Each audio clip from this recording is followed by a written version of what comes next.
ಸಹೋದ್ಯೋಗಿಗಳಿಗೆ ಮತ್ತು ನನ್ನ ಅಣ್ಣ ತಮ್ಮಂದರಿಗೆ ಸ್ವಾಗತವನ್ನು ಕೋರುತ್ತಾ ಈ ಒಂದು ಪತ್ರಿಕಾಗೋಷ್ಠಿಯನ್ನು ಸ್ವಾಗತಿಸಿ ಹಾಗೂ ಟಿವಿ ಮಾಧ್ಯಮದವರಿಗೆ ವಿಶೇಷ ಸಮಾಜದವರಿಗೆ ಪ್ರಿಂಟ್ ಮೀಡಿಯಾ ಆಗಿರ್ಬೋದು ಮತ್ತು ಟಿವಿ ಆಗಿರ್ಬೋದು ಎಲ್ಲ ಮಾಧ್ಯಮ ಮಿತ್ರರಿಗೆ ವಿಶೇಷ ಶ್ರೀ ಶರಣ್ ಪಾಟೀಲ್ ಅವರು ಈ ಪತ್ರಿಕಾಗೋಷ್ಠಿಯನ್ನು ಪ್ರಾರಂಭಿಸಬೇಕೆಂದು ತಮ್ಮಲ್ಲಿ ವಿನಂತಿಪೂರ್ವಕವಾಗಿ ಇವತ್ತಿನ ದಿವಸ ಎಲ್ಲರ ನನ್ನ ಪತ್ರಿಕಾ ಮಿತ್ರರಿಗೆ ಮತ್ತು ಎಲ್ಲರಿಗೂ ಸ್ವಾಗತ ಕೋರ್ತಾ ಇವತ್ತಿನ ದಿವಸ ನಮ್ಮ ಜೊತೆ ಶಿವಾನಂದ ಪಲ್ಲೇದರು ಇರ್ಬೋದು, ಉಮೇಶ್ ಹಿರೇಮಠ ಅವರು ಇರ್ಬೋದು, ನಮ್ಮ ಹಿರಣ್ಣ ಬಾಲಿಕಾಯಿಯವರು ಹಾಗೂ ನಮ್ಮ ಉತ್ತರ ಕನ್ನಡ ಭಾಗದಲ್ಲಿ ಇರುವಂಥ ಎಲ್ಲ ಜನತೆ ಇದಕ್ಕೆ ಬಂದು ನೋಡಬೇಕಂತ ಹೇಳಿ ನಾನು ಈ ಮೂಲಕ ಎಲ್ಲರಿಗೂ ನಾನು ಏನಪ್ಪ ಇದು VDST ಮೈದಾನದಲ್ಲಿ ತುಂಬ ದೊಡ್ಡ ಒಂದು ದೊಡ್ಡ ಮೈದಾನದಲ್ಲಿ ಈ ಸ್ಟೇಜ್ ಹೆಚ್ಚು ಕಡಿಮೆ 250 ಜನ ಏನು ಪ್ರತಿನಿಧಿಗಳನ್ನು ನಾವು ಸಮಾಜದಲ್ಲಿ ಗುರುತಿಸಿ ಅವ್ರನ್ನ ವೇದಿಕೆ ಮೇಲೆ ನಾವು ಆಶೀರ್ವಾದ ಆಗಬೇಕು, ವಿರಾಜನ ಆಗಬೇಕು ಅಂತ ಉದ್ದೇಶ.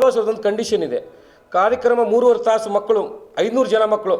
ಇದರಲ್ಲಿ ಮುಖ್ಯವಾಗಿ ಯಕ್ಷಗಾನ ಇರ್ಬೋದು, ಆಮೇಲೆ ದಾಂಡಿಯಾ ಇರ್ಬೋದು, ಆಮೇಲೆ ನಮ್ಮ ಮಲ್ಲಕಂಬ ನಾಲ್ಕು ತಂಡಗಳು ಏನು ನೃತ್ಯಗಳು, ಭಾರತದ ಸಂಸ್ಕೃತಿಗೆ ಸಂಬಂಧಪಟ್ಟಂಥ ಕಾಶ್ಮೀರಿಂದ ಕನ್ಯಾಕುಮಾರಿವರೆಗೂ ಎಲ್ಲ ಭಾರತದ ಸಂಸ್ಕೃತಿನ ಒಂದೇ ವೇದಿಕೆಯಲ್ಲಿ 3.5 ತಾಸಲ್ಲಿ ಬಿತ್ತಿ ನಿಮ್ಮ ಮುಂದೆ ಉಣಿಸಿ ಬಡಿಸಲಿದ್ದಾರೆ ನಮ್ಮೆಲ್ಲ ಮಕ್ಕಳು. ಅಂಥ ಒಂದು 250 ಇಂದ 300 ಶೋಗಳು ಎಲ್ಲ ಜಿಲ್ಲೆಗಳಲ್ಲಿ ದೊಡ್ಡ ಶಹರಗಳಲ್ಲಿ ಕೂಡ ಮಾಡಿದ್ದಾರೆ. ಬೆಂಗಳೂರು, ಮೈಸೂರು, ಮಂಗಳೂರು, ಹಾಗೆ ಬೇರೆ ದೊಡ್ಡ ಜಿಲ್ಲೆಗಳು ಕೂಡ ನಾಳೆ ಧಾರವಾಡದಲ್ಲಿ ಕೂಡ ಕಾರ್ಯಕ್ರಮ ಅಂದ್ಕೊಂಡಿದ್ದಾರೆ ಅಂತ ಗೊತ್ತಿದೆ.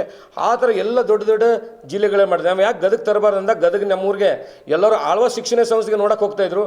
ಈಗ ಆಳ್ವಾಸರೇ ನಮ್ಮ ಊರಿಗೆ ಬರ್ತಾ ಇದ್ದಾರೆ, ನಮ್ಮ ಮನೆ ಬಾಗಿಲಿಗೆ. ಹಾಗಾಗಿ ಇಲ್ಲಿ ಮಕ್ಕಳು, ಹಿರಿಯರು, ಕಿರಿಯರು, ಎಲ್ಲ ವಿದ್ಯಾರ್ಥಿನಿಯರು ಎಲ್ಲ ಬಂದು ಈ ಕಾರ್ಯಕ್ರಮಕ್ಕೆ ಬಂದು ಈ ಕಾರ್ಯಕ್ರಮವನ್ನು ಯಶಸ್ವಿ ಮಾಡಬೇಕಂತೇಳಿ ನಾವೆಲ್ಲ ರೀತಿ ಮಾಧ್ಯಮದ ಮುಖಾಂತರ ಇರ್ಬೋದು, TV ಚಾನಲ್ ಇರ್ಬೋದು, ಹಾಗಾಗಿ ಫೋನ್ಸ್ ಇರ್ಬೋದು, ವಾಟ್ಸಪ್ ಇರ್ಬೋದು, ಫೇಸ್ಬುಕ್ ಇರ್ಬೋದು, ಇನ್ಸ್ಟಾಗ್ರಾಮ್ ಎಲ್ಲ ಡಿಜಿಟಲ್ ಮಾಧ್ಯಮಗಳನ್ನ ಬಳಸ್ಕೊಂಡು ಆದಷ್ಟು ಕಡೆ ವ್ಯಕ್ತಿಗೂ ಕೂಡ ಈ ತಲುಪಬೇಕು. ಕಡೆ ಒಮ್ಮೆ ರೈತರ ಮಕ್ಕಳ 30, 40, 50 ಹಳ್ಳಿ, 60 ಹಳ್ಳಿಗೂ ಕೂಡ ಈ ಮೆಸೇಜನ್ನು ಕೊಟ್ಟಿದ್ದೀವಿ. ಅಲ್ಲಿ ಪಾಂಪ್ಲೆಟ್ಸ್ಗಳನ್ನ ಹಂಚಿದ್ದೀವಿ. ಪ್ರತಿ ಸ್ಕೂಲು ಅಲ್ಲಿ ಕೂಡ ಕೊಟ್ಟಿರುವಂಥದ್ದು. ಹಾಗಾಗಿ ನಮ್ಮೆಲ್ಲ ಸದಸ್ಯರು ಇದಕ್ಕೆ ಬಹಳ ಶ್ರಮವನ್ನು ವಹಿಸಿರುವಂಥದ್ದು. ಇಂಥ ಶ್ರಮ ವಹಿಸಿ ಈ ಕಾರ್ಯಕ್ರಮಕ್ಕೆ ಬಹಳ, ನನ್ನ ಪ್ರಕಾರ ನಮ್ಮ ಅಯ್ಯಪ್ಪ ಅಂಗಡಿಯವರು ಹೇಳಿದರು, ಸರ್ ಇಷ್ಟು ಜನ ಬರ್ತಾರೆ ಅಂತ. ನಾವು ದಿವಸಕ್ಕೆ ಒಂದೊಂದು ಸಾವಿರ, ಮೊನ್ನೆ 5,000 ಅಂದ್ವಿ, 10,000 ಅಂದ್ವಿ, 10,000ಕ್ಕೆ ನಾವು ಆಸನ ವ್ಯವಸ್ಥೆ ಮಾಡಿರುವಂಥದ್ದು. ಹಾಗಾಗಿ ಮತ್ತು ಬರುವಂಥ ಮಹನೀಯರು ನಮ್ಮ ಕರ್ನಾಟಕ ರಾಜ್ಯದ ಶಕ್ತಿಗಳು ಇವತ್ತು ಬರ್ತಾ ಇರುವಂಥದ್ದು ಬಹಳ ಸಂತೋಷ ವಿಷಯ. ಅವ್ರಿಗೆಲ್ಲ ಬರಲಿಕ್ಕೆ ಅನುಕೂಲ ಆಗಲಿ ಮತ್ತು ಕ್ರೌಡಲ್ಲಿ ಸಮಸ್ಯೆ ಆಗಬಾರ್ದು ಅಂತೇಳಿ ಅವ್ರಿಗೊಂದು VIP ಒಂದು ಜಾಗ, ಅವ್ರಿಗೆ ಪಾರ್ಕಿಂಗ್ ಪ್ಲೇಸ್ ಇರ್ಬೋದು, ಅದನ್ನು ಕೂಡ ಮಾಡಿರುವಂಥದ್ದು. ಸೆಕ್ಯೂರಿಟಿ ವಿಚಾರವಾಗಿ ನಾವು ಹೋಗಿ ನಮ್ಮ SP ಅವ್ರ ಹತ್ರ ಕೂಡ ನಾವು ಹೋಗಿ ಮಾತಾಡ್ಕೊಂಡಿದ್ದೆ. ಅವರು ಕೂಡ ನಮಗೆ ಇದಕ್ಕೆ ಒಕ್ಕರಿಂದ ಒಪ್ಕೊಂಡಿದ್ದಾರೆ, ಮಾಡಿ ನೀವು ಕಾರ್ಯಕ್ರಮ ಅಂತ ಹೇಳಿದ್ದಾರೆ. ನಿನ್ನೆ ತಾನೇ ಶ್ರೀಧರ್ಜಿ ಅವರು ನಮ್ಮ ಜಿಲ್ಲಾಧಿಕಾರಿ ಅವರು ಕೂಡ ನಮಗೆ ಇದ್ರ ಬಗ್ಗೆ ಬಹಳ ಪ್ರಶಂಸೆ ಪಡಿಸಿದ್ದಾರೆ. ಒಳ್ಳೆ ಕಾರ್ಯಕ್ರಮ ಮಾಡ್ತಿದ್ರಿ ಶರಣ್ ಪಾಟೀಲ್ ಅಂತೇಳಿ. ಅವ್ರಿಗೂ ಕೂಡ ಈ ಕಾರ್ಯಕ್ರಮ ಆಹ್ವಾನ ಮಾಡಿರುವಂಥದ್ದು ಜಿಲ್ಲಾಧಿಕಾರಿ ಅವರಿಗೆ. ಹಾಗೂ ಎಲ್ಲ ನಮ್ಮ ಪೊಲೀಸ್ ಸಿಬ್ಬಂದರು ಕೂಡ ಇದಕ್ಕೆ ನಮಗೆ ಎಲ್ಲ ರೀತಿ ಯಾವುದೇ ಥರದ ಸೆಕ್ಯೂರಿಟಿ ಬಗ್ಗೆ ಯಾವುದೇ ಥರ ಸಮಸ್ಯೆ ಇರಲ್ಲ. ತಾವೆಲ್ಲ ಕಾರ್ಯಕ್ರಮಕ್ಕೆ ಬಂದು ಈ ಕಾರ್ಯಕ್ರಮನ ಯಶಸ್ವಿ ಮಾಡಬೇಕಂತೇಳಿ ನಾನು ಈ ಒಂದು ಮಾಧ್ಯಮದ ಮುಖಾಂತರ ತಮ್ಮನ್ನೆಲ್ಲ ನಾನು ಆಹ್ವಾನ ಮಾಡ್ತಾಯಿದ್ದೀನಿ. ತಮ್ಮ ಮುಂದೆ ಇವತ್ತಿನ ದಿವಸ ನಮ್ಮ ಗದಗ ಜನತೆಗೆ ಮತ್ತು ನಮ್ಮ ಉತ್ತರ ಕನ್ನಡ ಭಾಗಕ್ಕೆ ಒಂದು ವಿಶೇಷವಾದ ಒಂದು ಕಾರ್ಯಕ್ರಮ, ಒಂದು ಸಮಾರಂಭವನ್ನು ಹಮ್ಮಿಕೊಂಡಿರುವಂಥದ್ದು. ಕಾರ್ಯಕ್ರಮ ಸಮಾರಂಭ ಏನಪ್ಪ ಅಂತಂದರೆ, ಮೊದಲಿಗೆ ನಮ್ಮ ಉಸಿರು ಫೌಂಡೇಶನ್ ತಮಗೆಲ್ಲ ಗೊತ್ತಿರುವಂಥ ವಿಷಯ. ಉಸಿರು ಫೌಂಡೇಶನ್ 2016ರಲ್ಲಿ ಬೆಂಗಳೂರಿನಲ್ಲಿ ನನ್ನ ಏನೋ ಒಂದು ಉದ್ದೇಶ, ಒಂದು ಉತ್ತಮವಾಗಿ ಏನೋ ಒಂದು ಮಾಡಬೇಕು ಜೀವನದಲ್ಲಿ ಅಂತ ಇಟ್ಕೊಂಡು ಅಲ್ಲಿರುವಂಥ ನನ್ನೆಲ್ಲ ಸಂಘಟಕರನ್ನು ಸೇರಿಕೊಂಡು ಈ ಫೌಂಡೇಶನನ್ನು ಹುಟ್ಟಾಕಿದ್ದು ಅಷ್ಟೇ ಸರಿ. ಹೆಚ್ಚು ಕಡಿಮೆ ಇಲ್ಲಿವರೆಗೂ 10 ವರ್ಷಗಳ ಕಾಲ ನಡೆದು ಬಂದ ಹಾದಿ ಇವತ್ತು 10ನೇ ವರ್ಷದ ದಶಮಾನೋತ್ಸವ ಮತ್ತು ಸಂಭ್ರಮೋತ್ಸವ ಕಾರ್ಯಕ್ರಮ ನಾವು ಗದಗಿನಲ್ಲಿ ಹಮ್ಮಿಕೊಂಡಿರುವಂಥದ್ದು.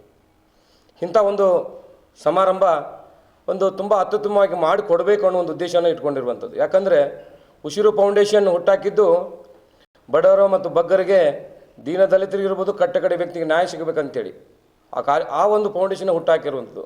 ಒಂದು ಸಣ್ಣ ಕಡೆ ವ್ಯಕ್ತಿಗೆ ಒಂದು ಉಸಿರನ್ನು ನೀಡಬೇಕಂತೇಳಿ ಏನು ಸೂರ್ಯಚಂದ್ರ ಎಷ್ಟೋ ನಿಷ್ಠೆಯಿಂದ ನಮಗೆ ಏನಿದ್ದಾರೋ ಅದೇ ರೀತಿ ಒಂದು ಉಸಿರು ಫೌಂಡೇಶನ್ ಹುಟ್ಟಾಕಿರುವಂಥದ್ದು.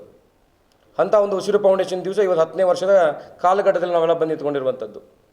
ಉಸಿರು ಫೌಂಡೇಶನ್ ಒಂದು ಹೆಮ್ಮರವಾಗಿ ಬೆಳೀಲಿಕ್ಕೆ ಕಾರಣ ಅಂತಂದರೆ ಎಲ್ಲಕ್ಕಿಂತ ಮುಖ್ಯವಾಗಿ ನನ್ನ ಗದಗಿನ ಜನತೆ, ನಮ್ಮ ಯುವ ಮಿತ್ರರು, ನಮ್ಮ ಗುರು ಹಿರಿಯರು, ಮಹಿಳಾ ಎಲ್ಲ ಕಾರ್ಯಕರ್ತರು ಎಲ್ಲರೂ, ಮತ್ತು ರಾಜಕೀಯ ಹಿತಾಸಕ್ತಿ ಇರುವಂಥ ನನ್ನೆಲ್ಲ ಗುರುಗಳು, ಇದೇ ಎಲ್ಲ ರೀತಿಯ ಪ್ರತ್ಯಕ್ಷ ಮತ್ತು ಪರೋಕ್ಷವಾಗಿ 10 ವರ್ಷಗಳ ಕಾಲ ಈ ಒಂದು ಉಸಿರು ಫೌಂಡೇಶನ್ನು ನಡೆದ ಬಂದ ಹಾದಿ ತಮಗೆಲ್ಲ ಗೊತ್ತಿರುವಂಥದ್ದು. ನಾವೇನು ಮಾಡಬೇಕು ಅಂತ ಕನಸನ್ನು ಇಟ್ಕೊಂಡಿದ್ವಿ. ಉತ್ತರ ಕರ್ನಾಟಕ ಭಾಗದ ಹೃದಯ ಭಾಗದಲ್ಲಿರುವಂಥ ಗದಗ ಜಿಲ್ಲೆನ ಆಯ್ಕೊಂಡು ಇಲ್ಲೇ ನಮ್ಮ ಒಂದು ಜನ್ಮಭೂಮಿ, ಇಲ್ಲೇ ನಾವು ಯಾಕೆ ಕಾರ್ಯಕ್ರಮ ಮಾಡಬಾರ್ದು ಅಂಥೇಳಿ ನಾನು ಸತತವಾಗಿ ಮಾಡ್ಕೊಂಡು ಬಂದೀನಿ. ತಾವು ಮಾಧ್ಯಮ ಮಿತ್ರರು ಅದೇ ರೀತಿ ಇದನ್ನು ತಾವು ಅದನ್ನು ಜನಗಳಿಗೆ ಮುಟ್ಟಿಸುವಂಥ ನಾ ಕಾರ್ಯನ ಮಾಡಿದ್ದನ್ನು ನನ್ನ ಬಲಗೈಯಲ್ಲಿ ಮಾಡಿದ್ದನ್ನು ಎಡಗೈ ಮುಖಾಂತರ ತಾವು ತೋರಿಸಿದಿರಲ್ಲ, ಅದು ಬಹಳ ಸಂತೋಷ ಆಗ್ತದೆ ನನಗೆ. ಹಾಗಾಗಿ ಮೊದಲಿಗೆ ನಾನು ಧನ್ಯವಾದ ಹೇಳಬೇಕಂದ್ರೆ ನಮ್ಮ ಗದಗಿನ ಮಾಧ್ಯಮ ಮಿತ್ರರಿಗೆ. ಶರಣ್ ಪಾಟೀಲ್ ಇದು ಮಾಡ್ತಾನಂತ ನನಗೆ ಬೇರೆ ಬೇರೆ ಜಿಲ್ಲೆಯಿಂದ ನನಗೆ ಫೋನ್ಗಳು ಬರ್ತಾ ಇರುವಂಥದ್ದು. ಅಂಥ ಒಂದು ವಿಶೇಷ ಒಂದು ಸಂತೋಷ ಸುದ್ದಿ. ನಾನು ಗದಗಿಗೆ ಫೋನ್ ಮಾಡ್ಕೊಂಡಾಗ ಒಂದು ಮಾಡೋಣ ಅಂತ ನಮ್ಮೆಲ್ಲ ಗುರು ಹಿರಿಯರು ಕೇಳಿದಾಗ ಹೇಳಿದರು. ಅದಾದಮೇಲೆ ನಮ್ಮ ಇದೇ ಸಂದರ್ಭದಲ್ಲಿ ಆಳ್ವಾಸ್ ಶಿಕ್ಷಣ ಆಳ್ವಾಸ್ ಶಿಕ್ಷಣ ಪ್ರತಿಷ್ಠಾನ ಮೂಡುಬಿದಿರೆಯವರು ಒಂದು ಫೋನ್ ಮಾಡ್ತಾರೆ. ಶರಣ್ ಪಾಟೀಲ್ ಅವರೇ, ನೀವು ತುಂಬ ಸಮಾಜ ಕಾರ್ಯಗಳು ತುಂಬ ಮಾಡ್ತಾ ಇದ್ದೀರಂತೆ, ಹಾಗಾಗಿ ನಾವು ಒಂದು ಆಳ್ವಾಸ್ ನುಡಿಸಿರಿ ವಿರಾಸತ್ ಕಾರ್ಯಕ್ರಮ ಘಟಕನ ನಿಮ್ಮೂರಲ್ಲಿ ಪ್ರಾರಂಭ ಮಾಡಬೇಕಾಗಿದೆ, ಒಂದು ಕಾರ್ಯಕ್ರಮ ಮಾಡಬೇಕಾಗಿದೆ ಅಂತ ಕೇಳ್ಕೊಂಡಾಗ ನಾನು ಹೆಚ್ಚು ಕಡಿಮೆ ಇದೇ ತಿಂಗಳ 2-3ನೇ ತಾರೀಕು ಕಾಲ್ ಬಂತು. ನನಗೆ ಕಡಿಮೆ ಅಭಾವ, ಇಷ್ಟು ಜನಗಳ ಸೇರೋದು ಭಾಳ ಕಷ್ಟ. ಯಾಕಂದರೆ ಈಗ ಆಳ್ವಾಸ್ ನುಡಿಸಿರಿ ವಿರಾಸತ್ ಬಹಳ ಒಂದು ರಾಷ್ಟ್ರ ಪ್ರಮಾಣದಲ್ಲಿ, ರಾಷ್ಟ್ರೀಯ ಮಟ್ಟದಲ್ಲಿ ಒಂದು ಅತ್ಯುತ್ತಮ ಪ್ರಶಸ್ತಿಯನ್ನು ತೆಗೆದುಕೊಂಡಿರುವಂಥದ್ದು. ಅಷ್ಟು ಒಂದು ಅತ್ಯುತ್ತಮವಾದ ಕಲಾವಿದರು ಇರುವಂಥ ಜಾಗ.